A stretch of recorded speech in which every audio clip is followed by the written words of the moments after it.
Welcome back, guys. Today I'm going to show you the proper way for a trade to go in Vauto. First part is going to be conducted by your salesperson. Your salesperson, once the trade has been identified, will take the keys of the customer's trade, physically go out to the car. We're going to use this vehicle here today as the demo.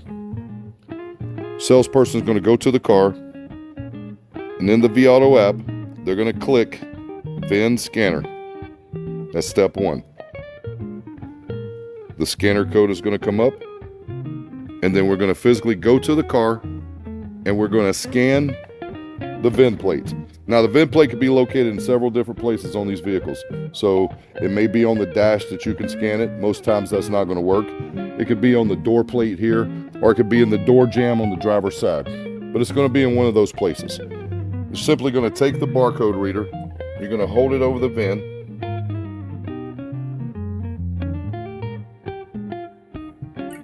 Once you find it, it'll connect. And then it'll read. And then it will decode the vehicle, right? It's going to bring up a lot of information about the vehicle. You're going to make sure that it has the right. You're going to click on the car itself, and then you're going to click on the pin. Next, you're going to click on the camera, and you're going to take pictures. What do we need pictures of? I want you to paint a picture of this car so that someone that is not physically there with the car can see this car in its proper condition. So, number one, I want a picture of this side of the vehicle. Make sure the picture is clear and we have all the body in the vehicle. So we have the driver's side. Then we're going to come to the rear. We're going to line that up. We're going to take a photo of the rear. We're going to make sure we capture everything there. We're going to do the same on the passenger side.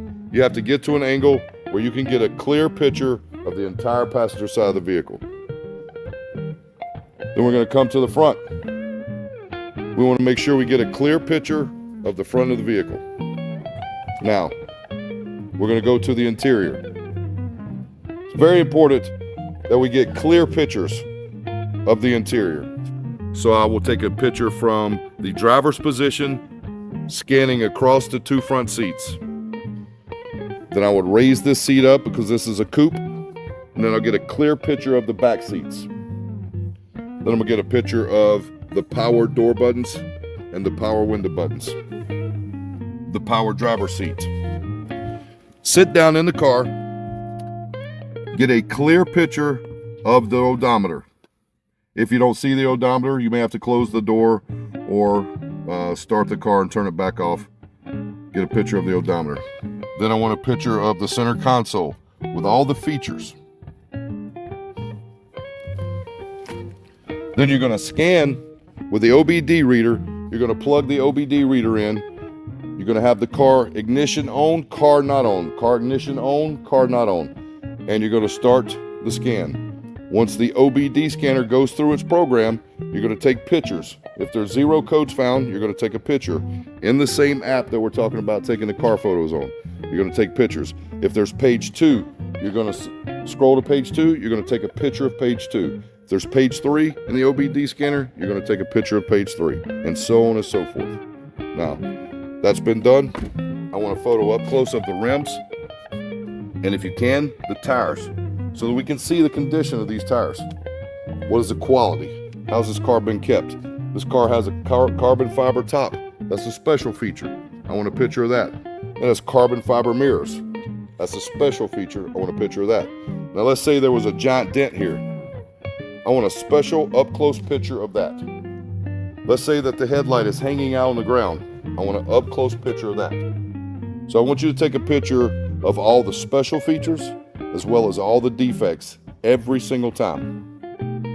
Now we're through with pictures. We're going to come back here. These are complete. Your salesperson is going to scroll down until they come to their name, salesperson. Tap down, find their name in there. Once again, if your salesperson's name is not in here, you need to go to admin and have them put the salesperson's name in. Then your name, the manager. You have to click on your name. Once again, if your name's not there, go to admin so that they can add you in here. That is complete. The next box is not a trade, right? You're going to open that tab, and it's going to be one of two things. It's either an appraisal, because the car is physically here, you've seen it, you've touched it, you've driven it, or it's sight unseen. Here, the car's out of state, the customer did not bring it in, and you're doing an appraisal based off of information and pictures provided by the customer. It has to be one of the two, could never be anything different. You're going to scroll down a little further.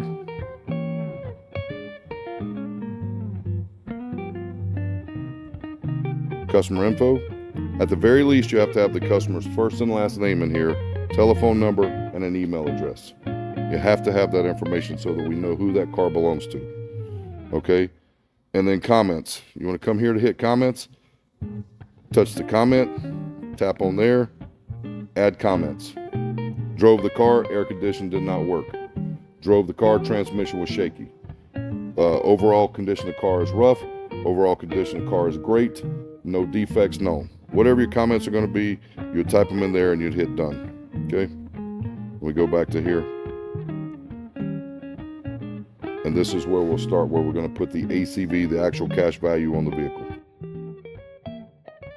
Welcome back, guys. Today we're going to go over what your Vauto trade appraisal should look like when you're complete with it. I want to show you what information needs to be in here and what part of this you should make sure is always there in order to receive the number you need from the owner. Okay? First, your salesperson has went outside with the customer. They have scanned the VIN number. The VIN number has decoded what type of vehicle it is, your make and model. Your salesperson has added the odometer. It's very important. You have to have the exact miles in there, right? And then they've taken pictures. If you look here, this demonstration I'm showing you does not have enough pictures in here. There's no pictures of the interior. There's no pictures of under the hood. There's no pictures of any cosmetic damage. There's no up close of the tires. There's no up close of any special features. So you want to make sure that you have enough pictures every time to tell a story about what your car looks like. You don't want to come in here like this and then you're asking for someone to give you a dollar amount based off of minimal information. That's not going to help you. All right, so you get enough pictures in here. You have everything in place there. Then you want to come here. You want to make sure the salesperson's name is there. Your name, the manager, will be here, right? And we got to know where it's from, right? Is it a trade that is here, or is it a trade that is sight unseen? Very important that you mark that.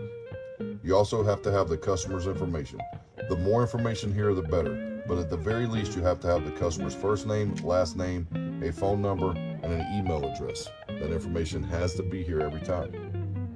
All right, come over here. I want you to drop down, and I want you to start learning how to evaluate the trade. If all your information is correct up here, then I want you to come here to MMR. MMR is Manheim Market Report. That's going to be a calculation of every trade that's sold, depending on where you have it marked. This is national, so this is all over the United States.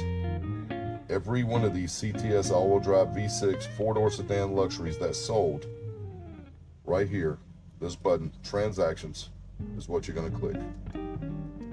You come here and you look at the date. It's very important. There hasn't been one that sold this month at all, so this is outdated information. So you can't really use this as a guide. This is outdated. But on 11/17, one with 63,608 miles sold for $23,999 at the auction. All right, that's the closest thing you have to a comparison for your car. It's not really going to help you. So you have to come here as well. This section over here, this drop-down box over here, is going to tell you where you stand in the market, price rank, and what percentage of the market is your car priced at. Out of 100% of the market, you're at 80%.